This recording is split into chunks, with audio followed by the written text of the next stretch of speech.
మన ప్రభువును ప్రియరక్షకుడైన యేసుక్రీస్తు నామమునకే మహిమ ఘనత ప్రభావములు కలుగును గాక. Jesus with has ministries Telugu YouTube channel వీక్షిస్తున్న మీ అందరికి మా హృదయపూర్వకమైనటువంటి వందనాలు. ప్రియులారా, బాగున్నారా? మీ ఆరోగ్యాలు బాగున్నాయా? మీ కుటుంబాలు క్షేమముగా ఉండాలని ప్రతిదినం మీకోసం ప్రార్థన చేస్తున్నాము. మీ యొక్క స్థానిక సంఘాలలో మీ యొక్క వ్యక్తిగత జీవితాల్లో దేవుని సన్నిధిని మాత్రం విడవద్దని మరొకసారి మీకు జ్ఞాపకం చేస్తున్నాను. అయితే ఈరోజు దేవుడు మనకిస్తున్నటువంటి చక్కని వాగ్దానము, మనం నూతన సంవత్సరంలోనికి ప్రవేశించబోతున్నాం. పాతవి గతించును, ఇవిగో క్రొత్త వాయును. నీ జీవితంలో నువ్వు క్రొత్తదనాన్ని చూడబోతున్నావు. క్రొత్తదనాన్ని చూసే ముందు నీలో ఉన్న పాతవి వెళ్ళిపోవాలి. పాతవి మనం ఎప్పుడైతే విడిచిపెడతామో క్రొత్తదనం మన జీవితాన్ని వెలిగిస్తుంది, నూతన పరుస్తుంది, అన్ని విధాలా మనకి బ్లెస్సింగ్ గా ఉంటుంది. కాబట్టి పాతవి విడిచిపెట్టే యొక్క ఆ కృప మనందరికీ ఉండాలని ప్రభునామంలో మనవి చేస్తూ ఈ రోజు దేవుడు మనకిస్తున్నటువంటి చక్కని వాగ్దానము యెషయా గ్రంథము 42వ అధ్యాయము 7వ వచనంలో చివర చూద్దాం. చూడండి. నిన్ను కాపాడి ప్రజల కొరకు నిబంధనగాను అన్యజనులకు వెలుగుగాను నిన్ను నియమించి ఉన్నాను. నిన్ను కాపాడి ప్రజల కొరకు నిబంధనగాను అన్యజనులకు వెలుగుగాను నిన్ను నియమించి ఉన్నాను.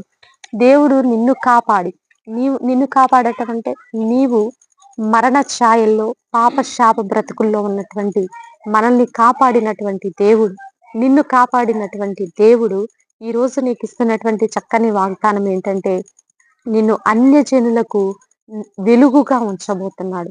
అన్యజనులకు నిన్ను వెలుగుగా ఉంచబోతున్నాడు. ఎందుకంటే నీవు ఆ యొక్క స్థితి నుంచి బయటికి వచ్చావు.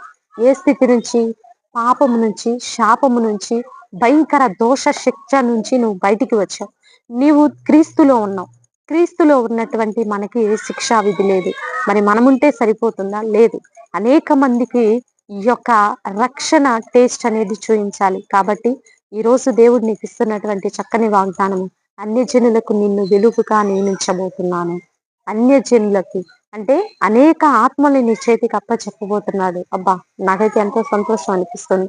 అన్యజనులకు నిన్ను వెలుగుగా నియమించబోతున్నాను. ఇచ్చి వాగ్దానాన్ని నువ్వు ఎన్నో దినాలుగా ప్రయాసపడుతున్నావు. నాకు ఆత్మలండి, నేను అనేక మందికి స్వార్థ ప్రకటించాలండి, నేను అనేక మందికి వెలుగుగా ఉండాలండి అని ఎంతో పోరాడేవి. ఈరోజు దేవుడు నీకు ఇస్తున్నటువంటి చక్కని వాగ్దానం, అన్యజనులకు నిన్ను వెలుగుగా ఉంచబోతున్నాడు. ఇట్టి వాగ్దానం రిసీవ్ చేసుకోవాలని ప్రభునామంలో మనం చేస్తూ చిన్న ప్రార్థన చేసుకుందాం. ప్రార్థన. పరిశుద్ర మహాగణుడ ఘనమైన తండ్రి, ఈ లోకములో నాయన నీ యందు ఉన్నటువంటి మేము ప్రభువా ఏ విధమైనటువంటి సంతోషమును బట్టి మాకు నెమ్మది లేదు కానీ తండ్రి, నీ సన్నిధిలో నీ ఆత్మల భారము కలిగి ఉండటమే మాకు గొప్ప భాగ్యమని తండ్రి, ఈ రోజు మాకు ఇచ్చిన వాగ్దానాన్ని బట్టి నీ వందనాలయ్యా.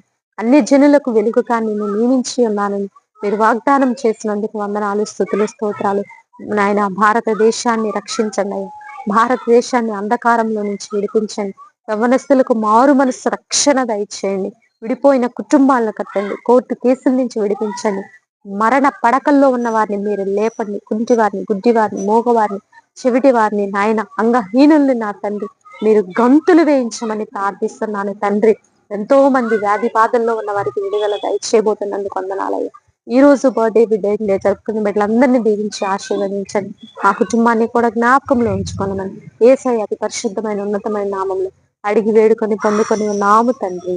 ఆమేన్, ఆమేన్. ప్రియులారా, ఈ వీడియో మీకు నచ్చినట్లయితే లైక్ చేయండి. దేవుని యొక్క మహాకృప మనందరికీ తోడుగా ఉండి నడిపించును గాక. God bless you. Praise lord.